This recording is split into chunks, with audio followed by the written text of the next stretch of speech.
None.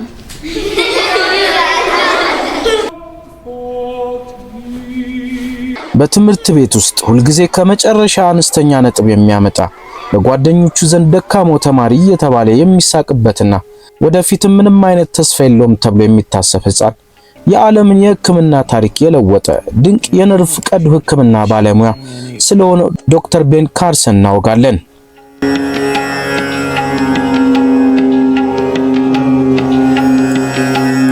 ታሪካችን የሚጀምረው በዲትሮይት ከተማ ውስጥ በሚገኝ አንድ ትምህርት ቤት ነው። ቤኒ የተባለው ታዳጊ በክፍል ውስጥ ሁልጊዜ ዝቅተኛ ነጥብ በማምጣቱ በጓደኞቹ ዘንድ የሳቅ ምንጭ ሁልጊዜ እንደሆነ ነው። አንድ ቀን በክፍል ፈተና ላይ ውጤት ሲመልስ አሁንም ዝቅተኛ ነጥብ ያገኛል። ጓደኞቹ ሲስቁበት፣ እሱ ግን አእምሮ እንደማይሰራና መቼም ቢሆን ሊሻሻል እንደማይችል ማመን ይጀምራል። So what happened? You weren't getting great. ነገር ግን እናቱ ሶኒያ ካርሰን ይህንን አትቀበለውም። You a smart boy. Listen. እናቱ ምንም እንኳን ያልተማረችና የቤት ሰራተኛ ብትሆንም ለሁለት ልጆቿ ማለትም ለቤኒና ለታላቅ ወንድሙ ለከርቲስ ትልቅ ህልም አላት። አንድ ቀን እናቱ የቤኒን የትምህርት ውጤት ሲነግራት የውጤቱ ማነስ ተረድታ መፍትሄ መፈለግ ጀመረች። ቤኒ እንዲያውም በደንብ ማየት እንደማይችል ስታውቅ መነጽር አሰራችለት። መነጽሩን ካደረገ በኋላ የቤኒ ንባብና የቃላት አጻጻፍ መሻሻል ማሳየት ጀመረ። ነገር ግን አሁንም ትልቁ ፈተና ከፊቱ ይጠብቀው ነበር።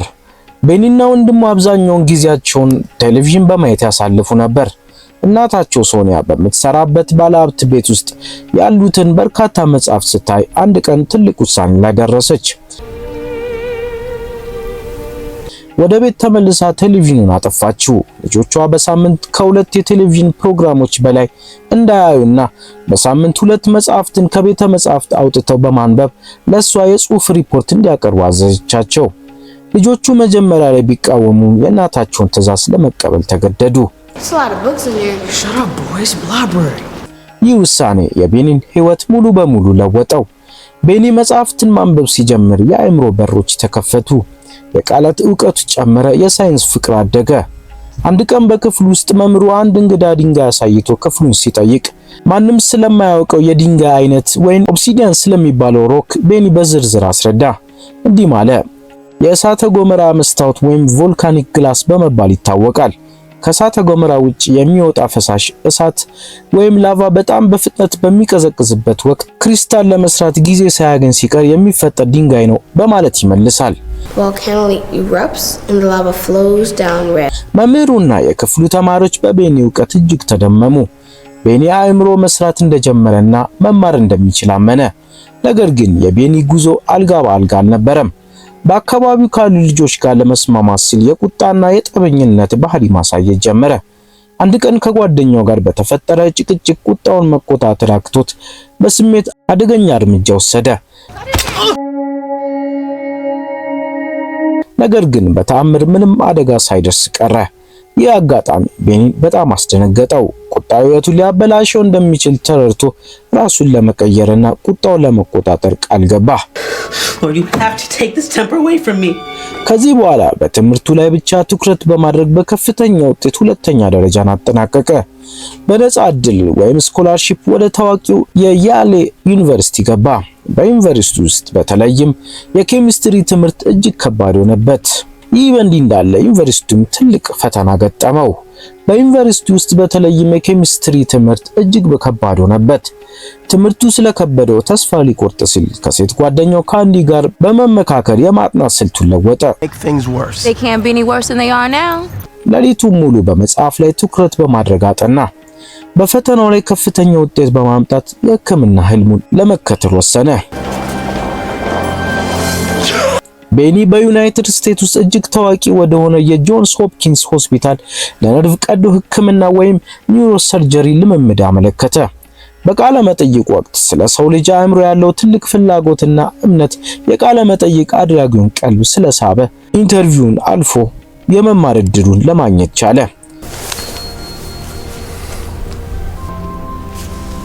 በሆስፒታል ውስጥ እንደ ጁኒየር ዶክተር መስራት ጀመረ። አንድ ቀን ምሽት በድንገተኛ አደጋ ጭንቅላቱ ላይ አደጋ የደረሰበት ታካሚ መጣ። በወቅቱ በቦታው የሚገኝ ዋና ዶክተር አልነበረም። ታካሚውን በጥቂት ደቂቃዎች ውስጥ ህይወቱ ሊያልፍ ይችላል ብሎ በማሰብ ቤኒ በህጉ መሰረት ብቻውን ቀዶ ህክምና የማድረግ ፍቃድ አልነበረውም። ቀዶ ህክምናውን ቢያደርግና ቢበላሽ የዶክተርነት ህልሙና ስራው በሙሉ ያበቃል። ነገር ግን የሰውን ህይወት ማዳን ቅድሚያ የሚሰጠው እንደሆነ በማመን አደገኛውን ውሳኔ ወሰነ። በራስ ተነሳሽነት ቀዶ ህክምናውን አድርጎ የታካሚውን ህይወት ታደገ። በማግስቱ ዋናው ሐኪም ጠርቶ ሲያነጋግረው ቤኒ ሊቀጣ እንደሚችል ፈርቶ ነበር። ነገር ግን ዋናው ሐኪም በወሰደው ደፋርና ህይወት የማዳን እርምጃ አደነቀው። ከዚህ በኋላ የዶክተር ቤኒ ካርሰን ስም በሆስፒታል ውስጥ እየገነነ መጣ። በተለይም በየቀኑ በጸና ህመም የምትሰቃይ አንዲት ታዳጊ ህፃን ወደ ሆስፒታሉ ስትመጣ አብዛኞቹ ዶክተሮች ተስፋ ቆርጠው ነበር። ዶክተር ቤኒ ግን አደገኛና አስቸጋሪ የሆነውን የአእምሮ እጢን የማስወገድ ቀዶ ህክምና ወይም ሄሚስፌሬክቶሚ ለማድረግ ወሰነ። ከቀዶ ህክምናው በኋላ ህፃኗ በታምር ተፈውሳ መናገርና መንቀሳቀስ ጀመር። ዶክተር ቤኒ ካርሰን በህክምናው ዓለም ታላቅ እውቅናን አተረፈ። ከዚህ ስኬት በኋላ የዶክተር ቤኒ ካርሰን ዝና በመላው ዓለም ናኘ። በጆንሰን ሆፕኪንስ ሆስፒታልም የህፃናት አእምሮ ቀዶ ህክምና ክፍል መሪ ሆነ። ነገር ግን የሙያ ህይወቱ ትልቅና አዳጋች ፈተና ገና ከፊቱ ይጠብቀው ነበር። በጀርመን ሀገር ከጀርባ አእምሮአቸው ተያይዞ የተወለዱ የፓትሪክና ቤንጃሚን የተባሉ መንታ ህፃናት ወላጆች ተስፋ ቆርጠው ወደ ዶክተር ቤኒ ይመጣሉ። እስከዛ ጊዜ ድረስ እንዲህ አይነት ከጀርባ አእምሮአቸው ከተያያዙ መንታዎች ሁለቱንም በህይወት ማዳን የተቻለበት አጋጣሚ አልነበረም። አብዛኞቹ ዶክተሮች ቀዶ ህክምናውን የህፃናቱን ህይወት ያጠፋል ብለው ስላመኑ ህክምናውን ለማድረግ ፍቃደኛ አልነበሩም። ዶክተር ቤኒ ግን ተስፋ አልቆረጠም። ከ70 በላይ የህክምና ባለሙያዎችን ያቀፈ ቡድን በማደራጀት ለወራት ያህል በጥናትና በልምምድ ተጠምዶ ወደ ውሳኔ በመግባት ወደ ስራው ገባ። ቀዶ ህክምናው በሚደረግበት ወቅት ህፃናቱ ከፍተኛ የደም መፍሰስ እንዳያጋጥማቸው ለማድረግ የልብ ምታቸውና የደም ዝውውራቸው ለጊዜው በማቆም ደም ወደ አእምሮ እንዳይፈስ የማድረግ አዲስ የህክምና ስልት ነደፈ። የቀዶ ህክምናው ቀን ሲደርስ ውጥረቱ ከፍተኛ ነበር። ህክምናው ለ22 ሰዓታት ያህል የፈጀ ሲሆን እያንዳንዱ ሰከንድ በህይወትና በሞት መካከል የተደረገ ትግል ነበር።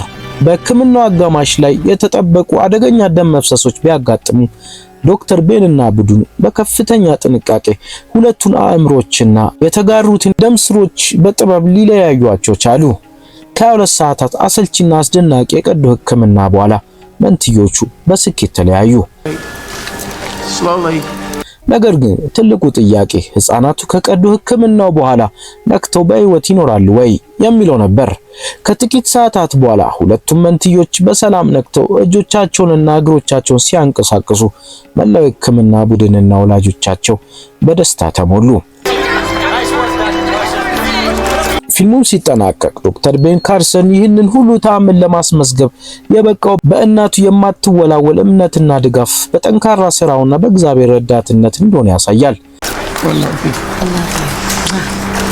እሱ በትምህርት ቤቱ ደካማ ተማሪ ከነበረበት የድህነት ህይወት ተነስቶ የዓለም ታዋቂ የነርቭ ሐኪም ለመሆን በቅቷል።